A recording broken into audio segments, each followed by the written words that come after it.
renal aguda, que se abrevia internacionalmente con el término de AKI, Acute Kidney Injury, ¿no? Que es lesión aguda renal, en otras palabras. Se define por la falla de la filtración renal y la función excretora que se produce en días y semanas, muy distinto a la enfermedad renal crónica, que es de meses a años, ya es más prolongada, ¿no?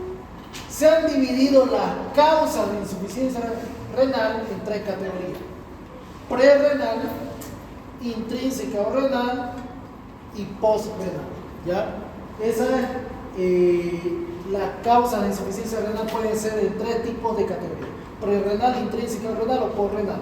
Vamos a ir viendo cada una de ellas, ¿no? Normalmente tenemos una lesión renal aguda. Aquí tenemos la prerrenal, la intrínseca parenquimatosa renal y la postrenal. Principalmente la prerrenal, acuérdense, es cualquier daño o injuria pulmonar renal que se cause antes o fuera del riñón, principalmente dado por la disminución de la volemia e irrigación del riñón. Cualquier tipo de patología que produzca disminución de la volemia o de la irrigación renal va a ser considerada una insuficiencia aguda prerrenal. Parenquimatosa, cuando el daño es dentro del parénquima renal, puede ser por isquemia, puede ser por necrosis infecciosa, algunos tipos de enfermedades autoinmunes. Y postrenal es netamente cuando se produce por la obstrucción de las vías de excreción del riñón, en otras palabras, las vías urinarias.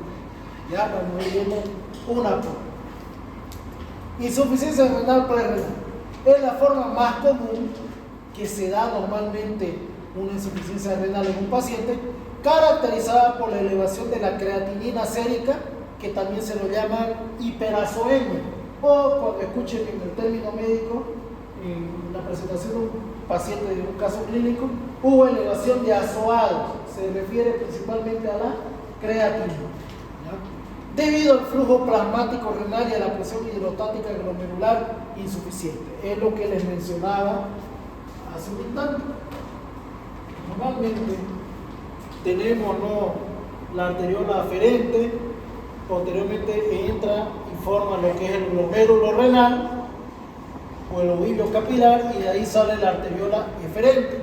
Si hablamos de la arteriola aferente, esta es rama de la arteria renal. Entonces, si hay una disminución del flujo de esta arteria renal, va a causar insuficiencia aguda prerrenal. Un claro ejemplo, ¿cuál podría ser? Una hipovolemia, una hemorragia, ¿no? ¿Qué otro tipo? Cuando hay una deshidratación en el paciente. Normalmente esto se ve más en niños y en pacientes de la tercera edad, cuando tienen diarrea, náuseas, vómito. Al haber diarrea, náuseas y vómito, hay una pérdida de agua del intracelular y posteriormente del extracelular, o sea, de la zona plasmática. Al disminuir el contenido líquido de la sangre, va a aumentar el hematocrito y por ende va a ir disminuyendo el flujo sanguíneo, sobre todo el renal. Y al disminuir el flujo sanguíneo renal, no va a haber función de este glomérulo y va a causar una destrucción o una isquemia de las células que conforman el glomérulo renal. ¿Ya? ¿Por qué? Porque disminuye la irrigación hacia el riñón. Entonces, si es causado por una disminución de la irrigación o del volumen sanguíneo hacia el riñón, ¿cuál creen que sería el tratamiento? Restablecer la irrigación o restablecer el volumen. Por eso es que normalmente cuando un paciente se deshidrata, ya sea por náusea, vómito, diarrea, el paciente va a empezar a elevar la creatinina. ¿Por qué? Porque va a disminuir la irrigación a la arteriola. Entonces, lo bueno de este tipo de insuficiencia aguda prerrenal, que se resuelve fácilmente y rápidamente. ¿Por qué? Porque si es causado por deshidratación, ¿cuál es el tratamiento? Hidratar al paciente. Al hidratar al paciente, se restituye la circulación hacia las arterias, hacia el glomérulo renal, y vuelve la filtración glomerular nuevamente, ¿no? Ahora, en el caso de una hemorragia, por ejemplo, un trauma, el tratamiento es netamente expandir volemia, que es lo que hace líquido a chorro para tratar de expandir el volumen hasta que haya un nivel de atención donde hay una transfusión sanguínea para restablecer la irrigación. Los cuadros más comunes son hipovolemia, insuficiencia cardíaca. ¿Por qué creen que insuficiencia cardíaca? Porque al disminuir el gasto cardíaco causado por esta misma insuficiencia, va a haber menos flujo sanguíneo a todo el organismo, sobre todo a los riñones, ¿no? Insuficiencia hepática, ¿por qué creen? ¿Por qué la insuficiencia hepática va a causar una lesión aguda prerrenal? ¿Cómo? Ya, ¿qué va a causar la falta de volumen?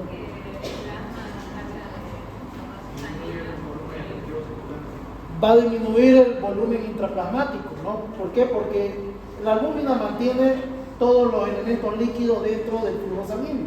Al disminuir, la albúmina disminuye la presión oncótica y esta se fuga hacia el intersticio, hacia las células del cuerpo, produciendo un tercer espacio. Por ende, disminuye también la cantidad intravascular y va a llegar menos sangre al riñón, ¿no? Estenosis de la arteria renal. Esto es muy poco común de verlo. Normalmente la estenosis de la arteria renal es congénito, pero en ese caso produciría una insuficiencia renal crónica. Ahora, ¿en qué caso podría ser de tipo agudo? Cuando empiezan a aparecer, por ejemplo, quistes en ovarios en el caso de las mujeres. En algunos casos también puede ser aneurismas que comprimen esa zona, o en algunos casos tumores renales que llegan a comprimir la arteria renal y disminuyen el flujo, ¿no? Bien, la elevación prolongada de azoados puede infligir el daño isquémico denominado necrosis tubular aguda, ¿ya? Eso, cuando hay una isquemia o una hipovolemia del riñón de manera prolongada, va a llegar a producir necrosis tubular aguda y por ende se va a reflejar en la elevación de creatinina y de urea, ¿ya? Sobre todo de urea. Este tipo de lesión renal aguda se puede revertir rápidamente restaurando el flujo glomerular, es lo que les mencionaba. En caso de una hemorragia, expandir volumen; en caso de una hipovolemia, una disminución del gasto cardíaco, hidratar; en el caso del gasto cardíaco, corregir la falla cardíaca para que vuelva a haber un gasto cardíaco eficiente, ¿no? Etc. Entonces, es fácil de revertir, pero también por eso es la más común. ¿Por qué? Porque normalmente la mayoría de los pacientes que ingresan a los hospitales vienen con este tipo de complicaciones y complican en una falla renal prerrenal. Por eso que siempre tienen que estar vigilando la función renal en este tipo de pacientes. Entonces tenemos nuevamente, no se produce por la incapacidad de mantener la precisión de perfusión glomerular. Tenemos la arteriola aferente, el lobillo capilar y la arteriola deferente. Como llega menos cantidad de volumen, hay menos filtrado y por ende menos nutrición y filtrado glomerular. Se pierde la autorregulación si la presión arterial media es menor a 60 milímetros de mercurio. Algo muy importante, si la presión arterial media baja de 60 milímetros de mercurio, va a haber falla aguda prerrenal, ¿ya? ¿Se acuerdan cómo sacar la presión arterial media? ¿Alguien se acuerda? Hay varias fórmulas, hay una que es muy exacta y hay otra que es una aproximada, que es la que enseñan de la vieja escuela, que es sumar 2 diastólicas más una sistólica de 3. Esa no es tan exacta, pero es la más rápida de sacar. Entonces, eso es lo que, así como se saca la presión arterial media, y si es menos de 60, hay riesgo de que el paciente empiece a producir daño renal. Insuficiencia renal intrínseca, también conocida como parenquimatosa, o en algunos casos algunos le dicen renal, ¿ya? Las causas más comunes son septicemia, sepsis, isquemia y nefrotoxinas endógenas y exógenas. La principal forma de diagnosticar esto es a través de biopsia renal, ¿ya? Pero no es muy práctico. ¿Por qué? Porque normalmente la instauración de esta insuficiencia es rápida. Se va a priorizar el estabilizar al paciente antes que diagnosticarlo, porque es mucho más fácil, digamos, bueno, hizo falla renal por sepsis, hizo falla renal por rhabdomiólisis. Ya, entonces no necesitan para qué hacer biopsia si ya sabes el origen y la causa. Pero en algunos casos, cuando son enfermedades autoinmunes, es necesario hacer la biopsia renal cuando los marcadores inmunológicos no son tan específicos, ¿ya? Entonces, el diagnóstico definitivo es biopsia renal. ¿Para qué? Para detectar la necrosis tubular aguda. Casi siempre no se posee dicha biopsia, por lo cual el diagnóstico es netamente clínico.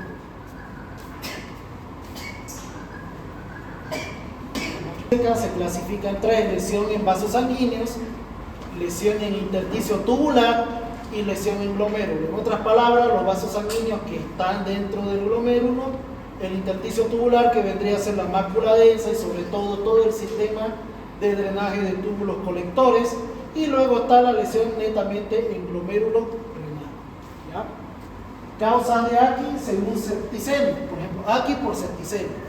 El efecto hemodinámico de la septicemia es mediado por citocinas que provocan disminución de la filtración glomerular por vasodilatación generalizada. ¿Por qué los pacientes con sepsis hacen insuficiencia renal aguda de tipo parenquimatosa? Por la cascada de inflamación. Al haber la liberación de citoquina, estas son la mayoría potentes vasodilatadores. Al producir vasodilatación va a haber fuga del contenido intravascular hacia el intersticio y tercer espacio, por lo cual va a disminuir el flujo de volumen hacia los riñones, ya, principalmente. Y después, un mecanismo compensatorio que hay entre la sepsis es la vasoconstricción de la arteriola aferente. Entonces, al contraerse la arteriola aferente, el poco líquido o sangre que le llega al glomérulo disminuye aún más por la vasoconstricción de la arteriola aferente. Entonces, esto va a provocar necrosis tubular aguda, ¿no? Eso es algo muy importante. Aquí, por isquemia, los riñones reciben el 20% del gasto cardíaco y representan el 10% del consumo de oxígeno en reposo, algo muy importante. La médula renal es una de las zonas más hipóxicas del organismo, lo cual lo hace muy propensa a sufrir isquemia. Si recordamos cómo se divide histológicamente el riñón, tenemos la corteza renal y la médula renal. Normalmente en la corteza se encuentra todo lo que son los glomérulos renales y las arteriolas aferentes. Pero la médula, que es mucho menos irrigado hablando de la parte nutricional, se encuentra principalmente la circulación peritubular y los túbulos colectores. Y esta es la que va a lesionarse en este caso cuando hay una isquemia de la arteria renal. Puede ser por un infarto renal, un émbolo, etc. ¿Ya? Ahora, normalmente cuando hay una disminución de oxígeno a nivel tisular, no se van a activar varios mecanismos. Si hablamos a nivel del riñón, ¿qué es lo que va a pasar? Va a haber una alteración, un daño a nivel microvascular por disminución del oxígeno a nivel glomerular y medular. Va a producir aumento de la vasoconstricción en respuesta a endotelina, angiotensina, leucotriena. Por ejemplo, este es un caso típico de sepsis, ¿no? Cuando disminuye la oxigenación del riñón por la misma isquemia que produce o disminución del volumen que produce, va a haber una vasoconstricción de la arteriola deferente, que esto a la larga va a producir más disminución de oxígeno a nivel renal. ¿Qué más? La disminución de oxígeno a nivel renal va a también producir vasodilatación en respuesta al óxido nítrico y a la prostaglandina E12 y va a disminuir la vasodilatación, por ende va a disminuir también el oxígeno renal. O sea, es un círculo vicioso, ¿no? Lo mismo, si disminuye el oxígeno a nivel renal, va a aumentar el daño estructural de las células endoteliales de los vasos sanguíneos. Y si disminuye el oxígeno a nivel renal, va a aumentar la adhesión leucocitaria endotelial y obstrucción por formación de microtrombos dentro de los glomérulos renales. Y esto por ende va a producir más disminución de oxígeno, más daño renal. A nivel tubular, ¿qué pasa? Cuando disminuye el oxígeno a nivel de los túbulos colectores, va a haber destrucción del citoesqueleto. Recordemos que los túbulos colectores, como se encuentran en la médula, son menos irrigados. Entonces va a haber destrucción del citoesqueleto, pérdida de la polaridad, apoptosis y necrosis de las células que se encuentran a ese nivel, descamación de las células viables y necróticas, obstrucción tubular y fuga retrógrada. ¿Ya? Algo muy importante cuando se produce daño a estos niveles. Esto causado por la isquemia. Aquí postoperatoria, principalmente por hemorragia considerable que provoca hipotensión transoperatoria. Normalmente cuando se van a hacer cirugía grandes, por ejemplo, decorticación pulmonar, van a hacer una resección de intestino delgado, ya sea por una perforación, un arma de fuego, un arma blanca, etc. Hay bastante pérdida de sangre.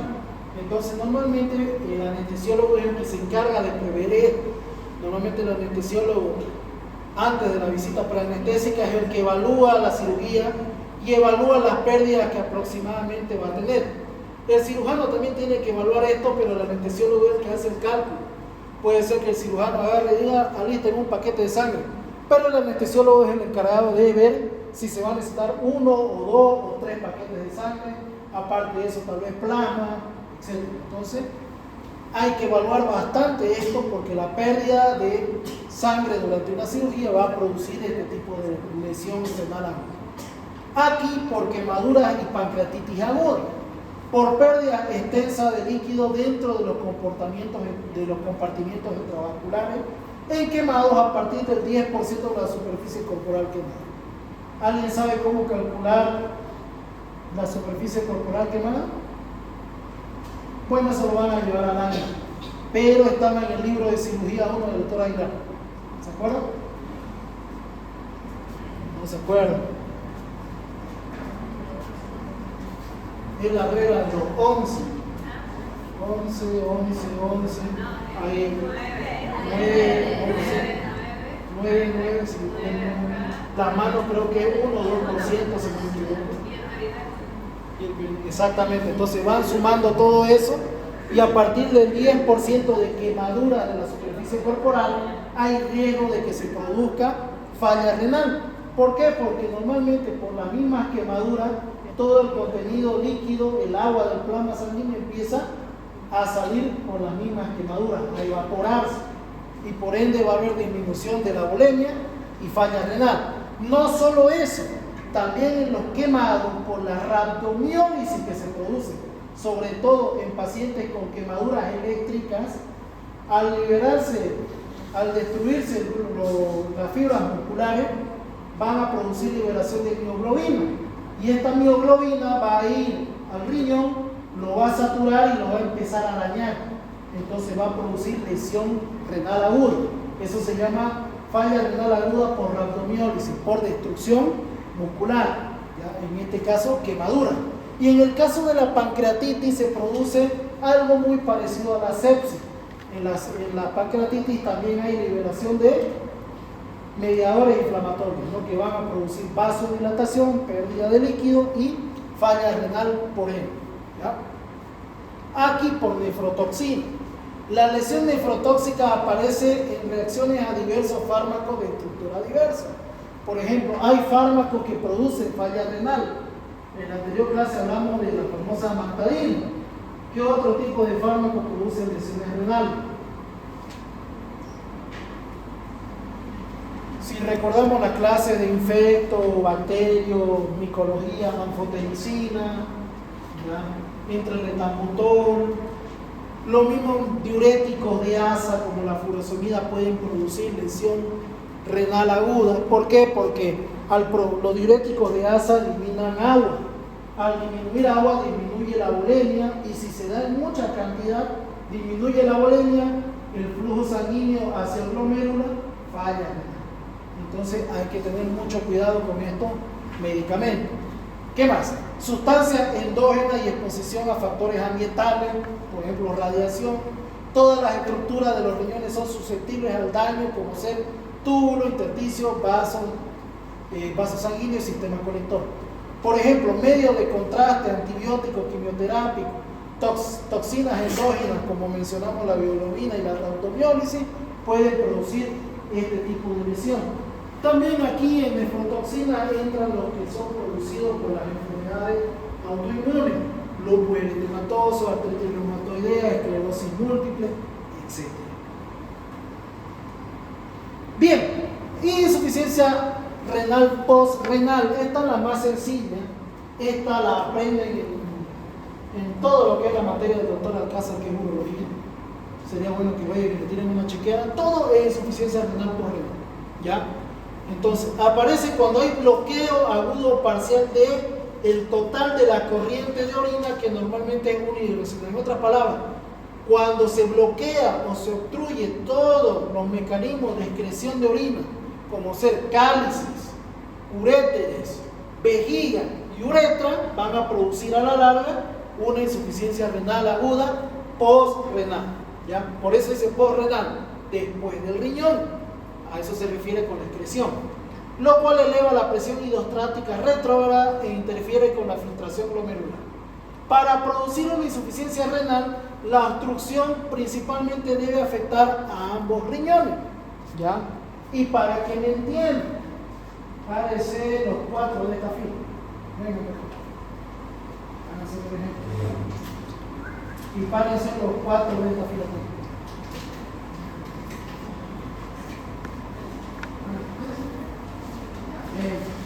Ya. Aquí todos nosotros somos el riñón.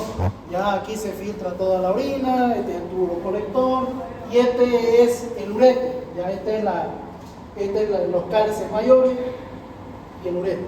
Ya aquí le presentamos al señor cálculo renal. De tanto consumir Coca-Cola se obstruye esto por un cálculo de calcio. Entonces está ahí. Ustedes que son la orina traten de salir por acá. Traten, empújenlo. Normalmente no van a poder si el cálculo es de gran tamaño o gran volumen. Entonces no van a poder atravesar. Entonces esto se va a ir acumulando. ¿Y dónde va a regurgitar? Hacia la pelvis renal y posteriormente cálices mayores y cálices menores. Ahora ustedes que también son orina, intenten salir por acá y van a empezar a obstruirse y todo va a regurgitar hacia atrás. La regurgitación de toda la orina hacia el riñón nuevamente va a producir daño en los glomérulos renales, sobre todo a nivel de los túbulos colectores. Van a producir daño en esos túbulos colectores y falla renal. ¿Ya? Tomen así. Va a producir inflamación de los túbulos colectores. Esta inflamación va a producir vasoconstricción de la arteriola aferente y la arteriola aferente va a empezar a sufrir. Pero si se van dando cuenta, para que se produzca esto, tiene que pasar bastante tiempo, ¿no? Y dos, como dice acá, ¿puede estar un riñón totalmente obstruido? Sí, pero el paciente puede seguir haciendo sus cosas normalmente, sí. ¿Por qué? Porque el otro riñón tiene la capacidad de realizar el filtrado si es que uno empieza a fallar. Pero ya cuando el daño es en ambos riñones, ahí se dificulta la cosa y ahí es donde se da este tipo de insuficiencia renal. ¿Ya? Entonces, normalmente este tipo de insuficiencia renal va a ser muy tardíamente diagnosticado. ¿Por qué? Porque al comienzo los únicos síntomas que va a dar son los famosos cólicos renales por obstrucción de los uréteres, pero no va a haber elevación de azóado, no va a haber elevación de urea, no va a haber otro tipo de manifestaciones hasta que empieza a fallar el otro riñón. A ese término, cuando la orina regurgita hacia el riñón nuevamente, se llama hidronefrosis. ¿Ya? Apréndanselo de memoria. Cuando hablamos de hidronefrosis, es que hay una obstrucción en la vía urinaria y toda la orina está regurgitando hacia el riñón. ¿Ya? Entonces la obstrucción no solamente puede ser en uréter, puede ser en vejiga. Por ejemplo, pasó una vez, y me acuerdo que este caso lo vimos con el doctor Alcázar cuando yo era N1. Era una señora que siempre se internaba por infecciones urinarias a repetición y ya esta vez nos hizo insuficiencia renal aguda. Ya después hicimos una ecografía, no pillábamos dónde era la obstrucción, pero siempre había elevación de azóado y había hidronefrosis. Pero vimos por ecografía, no había, digamos, obstrucción. Entonces me acuerdo que yo lo llevé, este caso, a interconsulta en urología, estaba el doctor Alcázar. Y me acuerdo que me dijo, ¿qué le has pedido? Ecografía, tanto. En el examen de orina hay ¿cómo se llama? Microhemorragia, o sea, microsangrado, había eritrocito, pero no visible, obviamente. Y cuando hay sangrado nos indica que hay algún tipo de lesión renal, sobre todo de tipo obstrucción. Pero no pillábamos el cálculo. Y me acuerdo que el doctor Alcázar me dijo, tenés que llevar a tu paciente, en este caso era mujer, tenés que pedirle una radiografía de pelvis, pero con sínfisis púbica. Me acuerdo que lo llevé y bueno, pues los radiólogos a veces son un poco testarudos, lo quieren creen saber un poco más a veces que los especialistas, y solamente hizo la pelvis y no le hizo la sínfisis púbica. Me acuerdo que le llevé la radiografía y me dijo el doctor Alcázar, mira, ¿por qué no hiciste lo que te dije? Me dijo, porque yo le dije al radiólogo y no me hizo caso. A ver, le vas a decir a Natalio era el de radiología ahí en el San Juan de Dios, y normalmente pues iban sus practicantes de radiología de las privadas, o sea, los que hacen técnicos de radiología, y los dejaba a él y ellos fueron los que lo hicieron. Le vas a decir a Natalio que me va a haga la radiografía desde la pelvis hasta la raíz del huevo, para que te entienda Natalio. Y me acuerdo que fui a donde don Natalio, no estaba don Natalio, estaban otra vez sus practicantes, y le dije, me le va a sacar la raíz del huevo donde sale, en términos relativamente ortodoxos, desde ahí hasta la pelvis. Ah, ya entonces voy a sacar de más lejos, como sea, pero sacarlo. Y resulta que era un cálculo de esta forma. Tenemos la corona pélvica. No soy bueno en anatomía porque no era auxiliar, acá estaba la sínfisis púbica, y aquí sobre la sínfisis púbica había como un trapecio de color blanco hiperrefringente, normalmente de densidad cálcica. Ahí era un cálculo de vejiga, y este cálculo de vejiga, como se encontraba en la zona, justo en la desembocadura de la uretra, no dejaba que salga la orina hacia afuera. Lo poco que salía, porque la vejiga es un órgano que se puede distender al máximo, y ya llega un momento que la uretra se va a abrir por sí sola y va a dejar que fluya un poco. ¿Por qué? Porque se va ensanchando la vejiga y el orificio de la uretra, por la distensión del músculo, se va abriendo al final. Y ¡pum! Hay fuga de orina. A eso se llama, ¿cómo se llama? Fuga vesical. Bueno, con tal que a veces hacía fuga y por eso la paciente no hacía insuficiencia postrenal hasta que este cálculo creció en gran tamaño.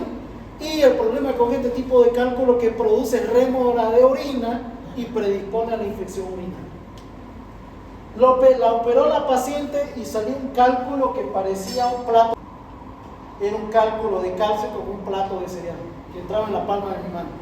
Yo me la quise quedar y el doctor Alcázar me la quedó. Se la quedó, no, me voy a quedar de colección, solamente tengo 3 de estas.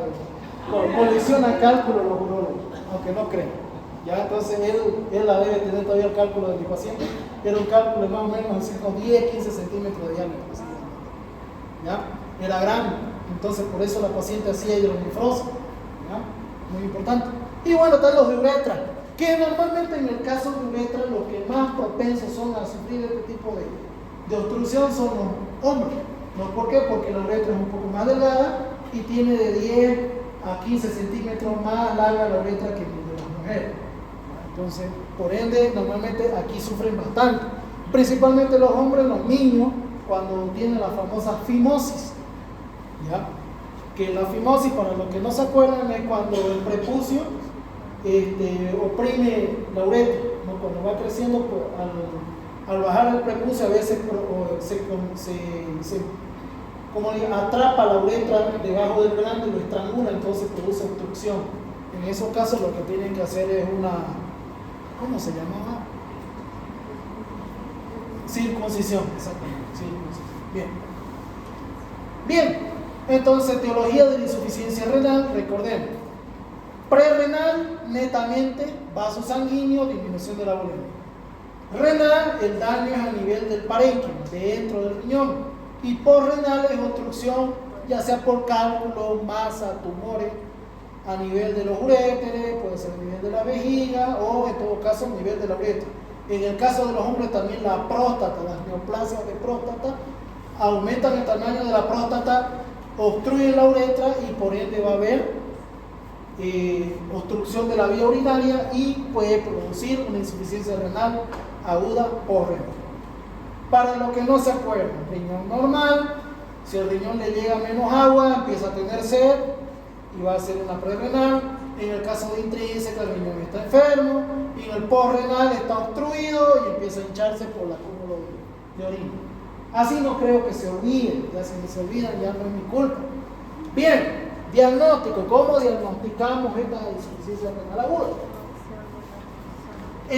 Normalmente la elevación de la creatinina sérica de al menos 0,3 miligramos por 100 ml de sangre en 48 horas o 50% mayor a la cifra basal en un lapso de una semana. Por ejemplo, si ustedes al paciente le hicieron una creatinina y salió 1 miligramo de cilitro y pasan 48 horas y ¡pum! ¿Cuánto es el 50% de 1? 0,5. Aparece en 1,5. Ah, ya, puede ser un criterio de que se está dando una insuficiencia renal. O en el caso de 0,3 miligramos cada 24 horas. Por ejemplo, hoy estaba en 1, mañana está en 1,3 y pasado está en 1,6, el valor de la creatinina. Entonces, eso nos indica que está habiendo o desarrollándose una falla renal aguda. En caso que sea un AQI prerrenal, pueden manifestar vómito, diarrea, glucosuria, causante de poliuria y consumo de fármacos que incluyen los diuréticos, ya por hipovolemia. Antecedentes de enfermedad prostática, nefrolitiasis, cáncer pélvico indica posibilidad de AQI posrenal. El cólico en flancos, en las regiones de flanco, que se irradia a ingle, sugiere una obstrucción aguda de uréter. Ese es el mayor dolor según la escala del dolor de la medicina. Dice, el primer dolor es el cólico de vía urinaria. Es el peor que puede existir. Si ustedes le dicen al paciente cuánto sobre 10 le duele, le va a decir 500. Es insoportable, ya yo lo he sufrido una vez. Es horrible, tanto así que cuando va descendiendo el cálculo sentí como que el cuchillo te viene desde acá atrás y va bajando el uréter, así. En cámara lenta, ojalá fuera así, en cámara lenta, como que te le van echando sal encima a la herida mientras te la van cortando.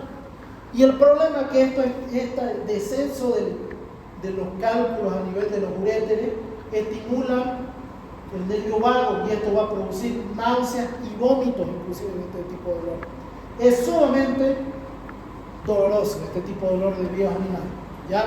Eso hay que tener mucho en cuenta. Y una característica es esa, que normalmente comienza acá y empieza a irradiarse a los uréteres, ¿ya? Y si un hombre, aparte de aquí y acá, duele el testículo como si te hubieran tirado 3 patadas en los bajos con una clavada de clavos encima.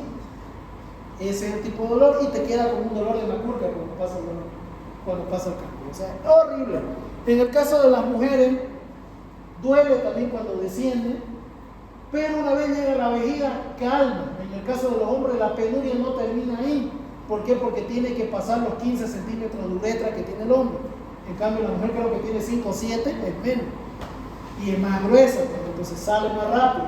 En cambio, los hombres empieza a orinar una vez que llega a la vejiga, estará 1 o 2 horas tranquilo y ahí comienza otra vez el dolor, porque empieza a salir por la uretra. Y ahí sienten el cuchillazo desde la base hasta que sale.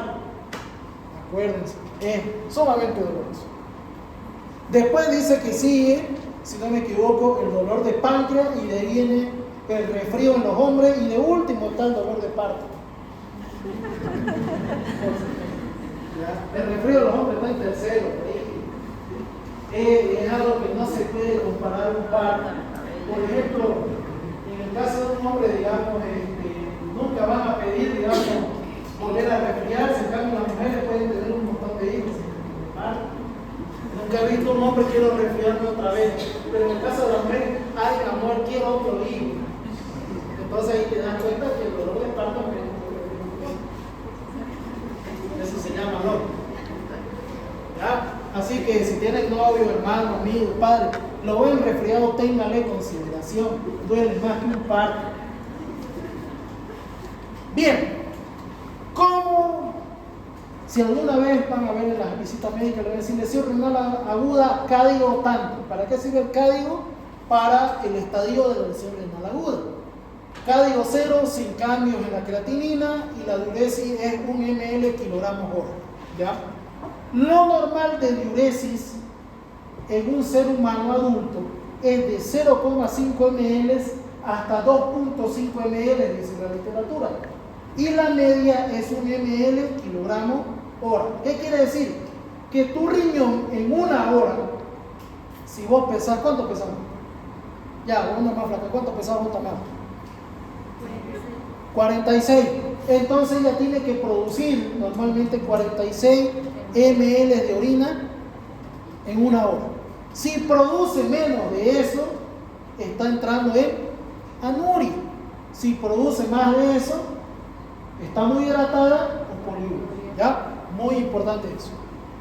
Código 1, cuando el aumento de la creatinina es 0,3, lo que mencionamos anteriormente, o en 48 horas un aumento de 1.5 a 1.9 sobre su valor basal en 7 días. Si sale con eso, código 1, o si la diuresis es de 0,5 a 1 ml kilogramo hora. ¿Ya? Código 2, cuando el aumento es mayor a 2.9 veces el valor basal. Y código 3, cuando el aumento es 3 veces su valor basal en 7 días con creatinina mayor a 4 miligramos decilitro. Esta escala del código solamente es cuando es insuficiencia renal aguda, porque para insuficiencia renal crónica ya vamos a ver otra en la próxima clase. ¿Ya?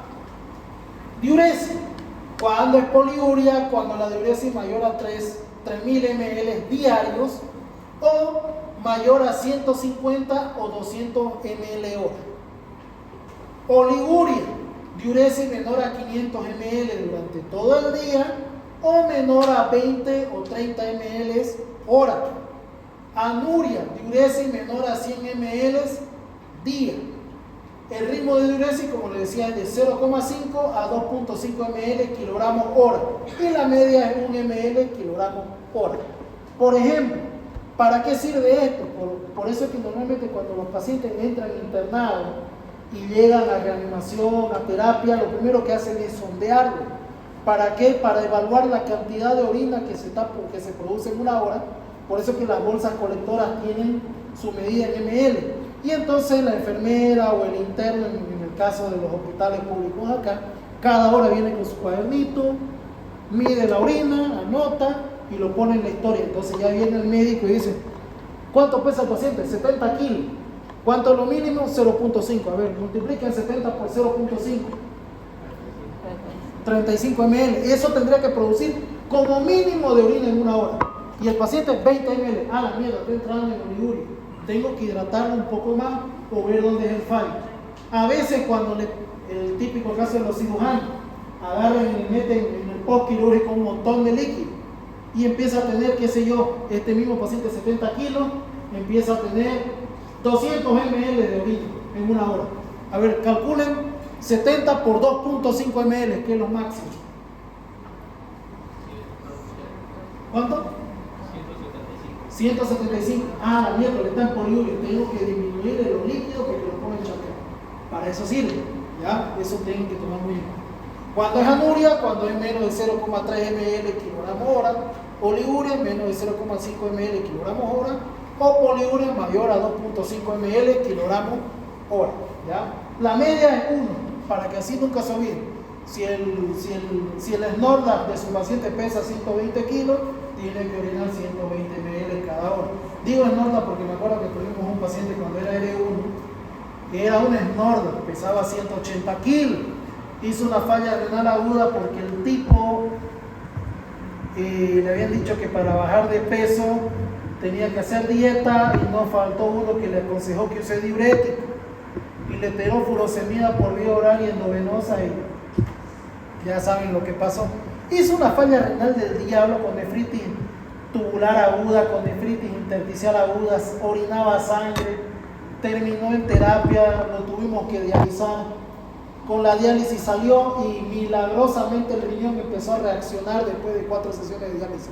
Ya empezó a orinar normalmente, sin necesidad de diálisis. Me acuerdo que el paciente estuvo casi 3 semanas internado.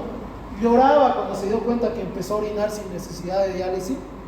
Y bueno, se fue caminando con, se podría decir, con unos 20 kilos de pellejo, porque de pesar 180 kilos se fue con 90.